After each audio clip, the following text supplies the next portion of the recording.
So I got Kenny plugged in out there. I got to go get the belly dump off of it. And I cleaned all the snow around the trailer and in front of the Jeep so I can get backed up to it, because I've got to get that hooked up and go. So I brought out my heat gun. The forklift is 17.4 degrees. It's cold out here. That pole is, what is that, 10 degrees? So let's see what the pan says. 53, go down farther, 63. So I think we're ready to start it up.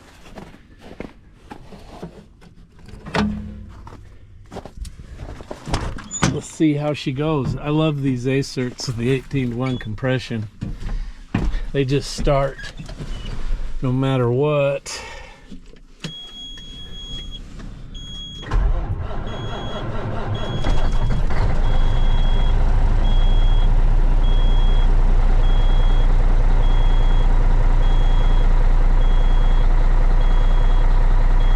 That fires right up, doesn't miss. It didn't crank over very easy.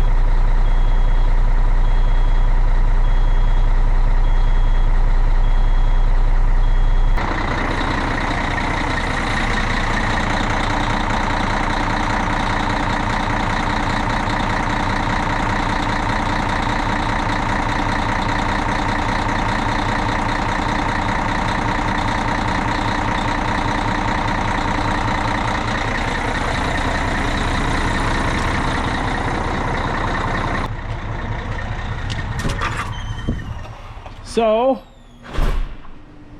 my LMC order should have the inner fender, I think, supposed to be here today according to FedEx.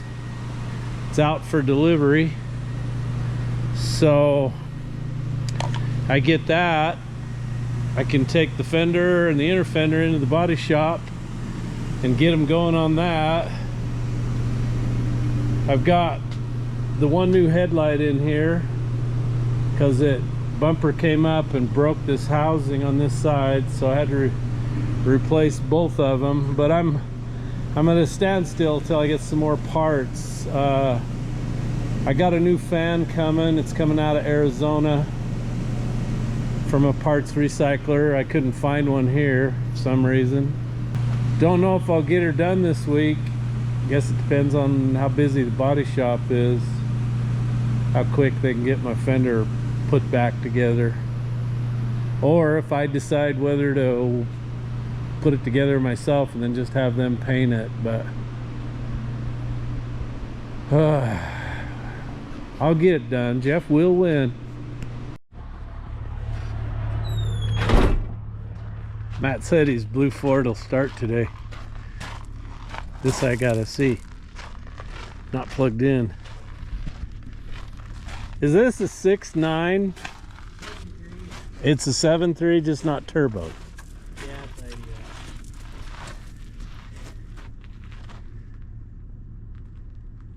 How many times do you let it cycle? Twice at least.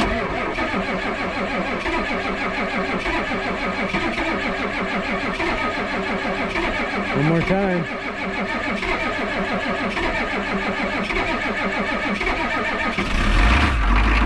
Wow.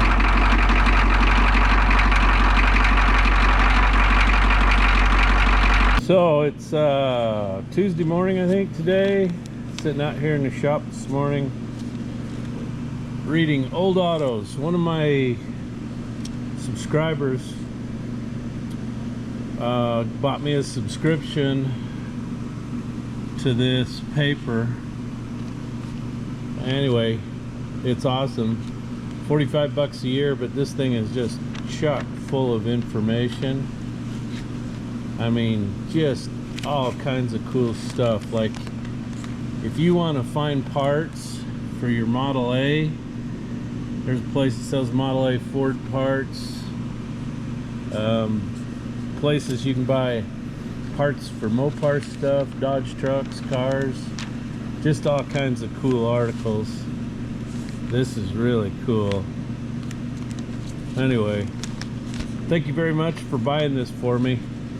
I never miss a one. Open them up, go through them. They got everything in there. My brother likes Studebakers. He's got some. I gotta give him that one and show him where he can get Studebaker parts.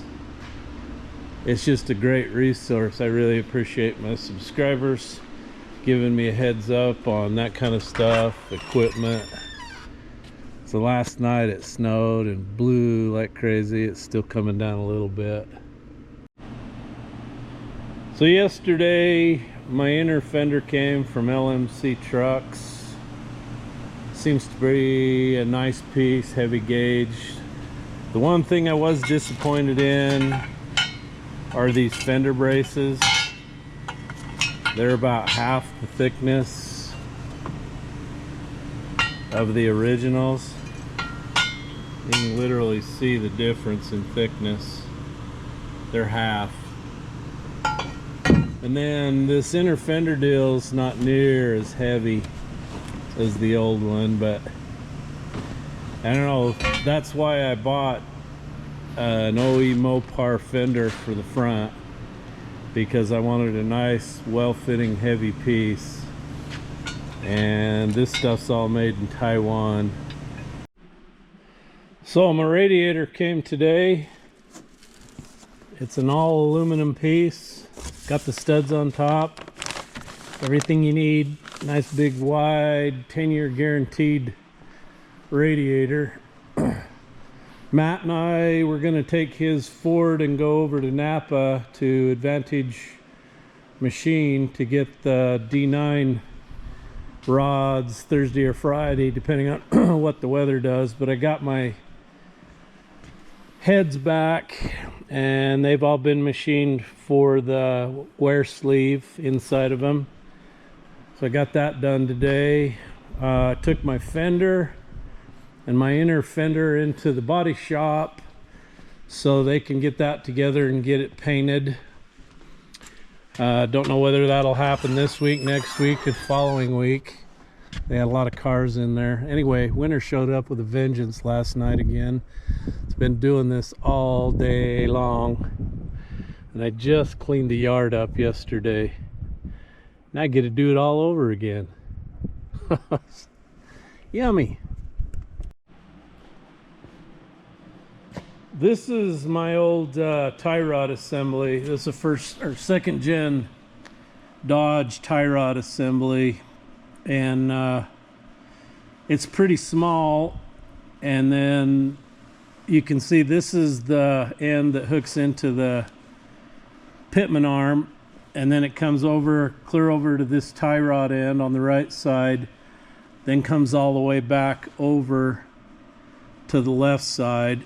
And that's my steering stabilizer, and it literally broke that off this rubber, which is just absolutely amazing that that hit could have done that much damage. So you cannot buy the second gen steering assembly in one piece anymore. You got to buy it in individual pieces, and by the time you do that, it's a lot of money. So what I opted to do was buy the third gen. I think this is third gen and fourth gen. Not sure, but you can see how much bigger that is. So what they did on this one is the drag link comes off the pitman arm, goes over and then hooks to the tie rod here, then comes straight back over to the other side. And it bolts right up. I had heard stories on forums that you have to change the pitman arm to get it to clear the frame, but I don't have any clearance issues. And the only issue I had is I had to turn that adjuster in almost all the way. You can see there's very little gap there to get my steering wheel to run straight. And then there's your adjuster for the toe in, toe out.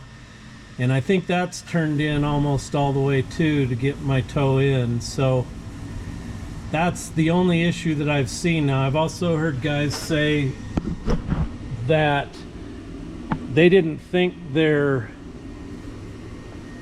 well, let me back up here.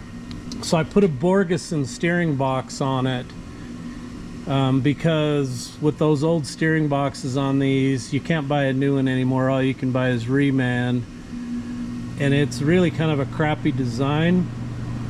So I went with the Borgeson, and somebody said they didn't think it steered as sharp as the old one. Well, I've already turned the wheels all the way in, and they go all the way in against the stop on both directions.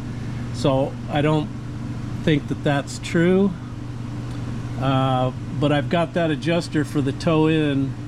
I've got it screwed all the way in almost, and I got an 1/8 of an inch toe in, but I don't think he could turn it much more than that. And so that's the only potential issue you might have.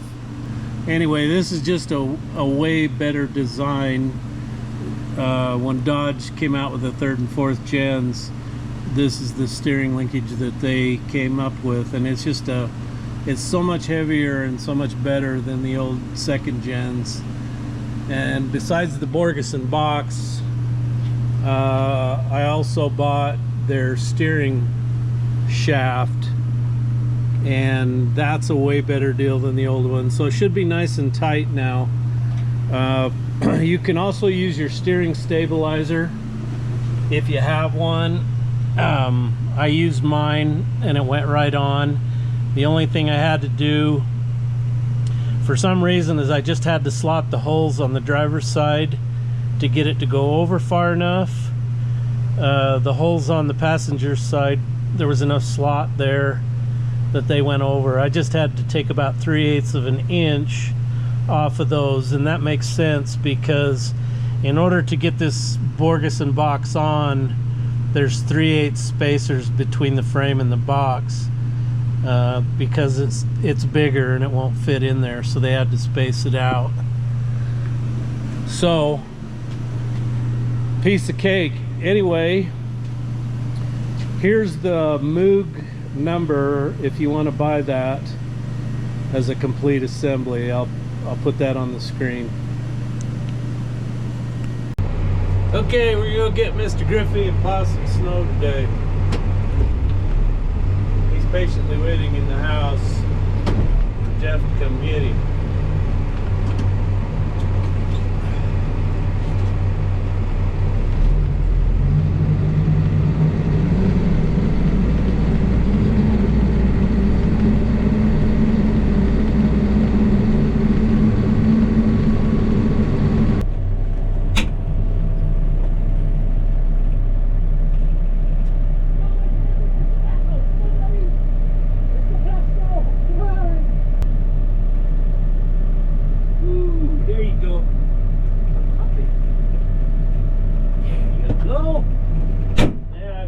Carpet in there, buddy.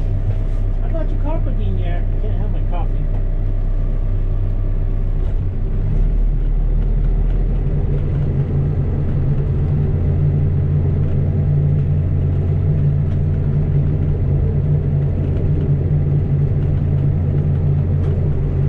Ooh, we're skipping around here.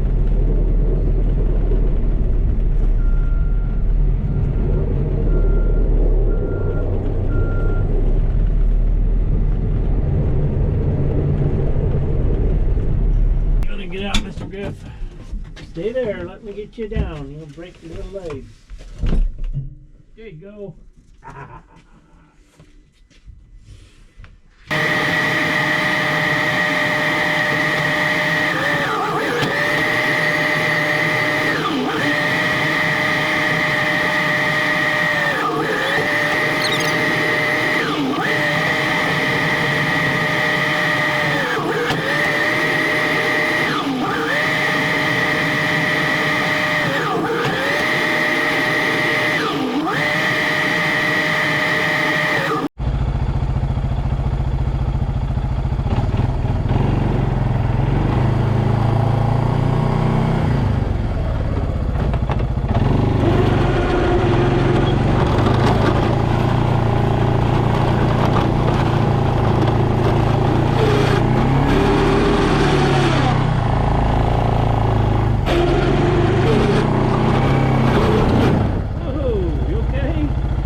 bet. Hey, so I texted the body shop, and my Fender is in the paint booth right now. They said it'd probably be tomorrow be done, or first next week, which is fine because tomorrow Matt and I are taking his truck and going over to Advantage Machine to Andy Bloomquist's and get those rods for the D9, the ripper rods and the dozer rods. Anyway, he's had his truck out, tested it out, everything works. He replaced the glow plugs in it because he had some I think he had 4 of them that weren't working.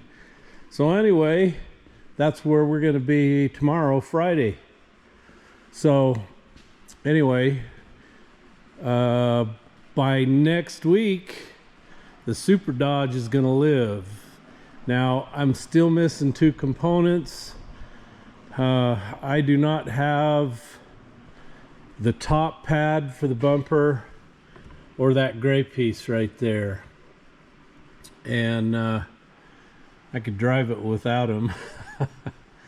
I got the air dam that goes under here, but I don't have this top pad.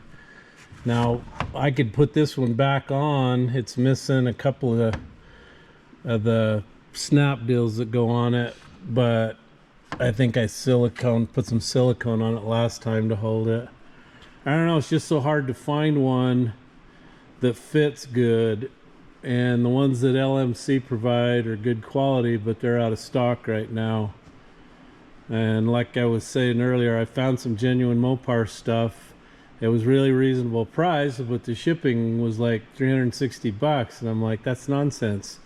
These 2 pieces, the cardboard box would weigh more than the pieces, so those are the only 2 things that I lack. The fender will be done, but I just don't have those pieces for the bumper. So, oh, I have one other hang up, but I don't know, I could probably figure out how to make this work and get by. I sent LMC some pictures of this. These 2 pieces have come out of this bezel, this plastic bezel on this light, so it's not going to hold it down tight. I guess I could take it off and try to glue these little deals back in, but they haven't got back to me about what they're going to do, if they're going to get a hold of the manufacturer and send me another one of these or what. But worst case, like I say, I could have it together and I could drive it. I could just take, like I said, I could glue this in, I think, make it work for a while. Anyway, so those are my other small minor problems, but I'm gonna go in, finish this video, and then get on the internet and see if I can find the top pad and then that gray piece that goes at the bottom. If I can find some place that recommends to buy them because they fit good. Usually what I do is go on like a forum or something and find out where people are getting them and whether they like them or not, but it's a hit and miss deal. So anyway, I'll see you next week. You know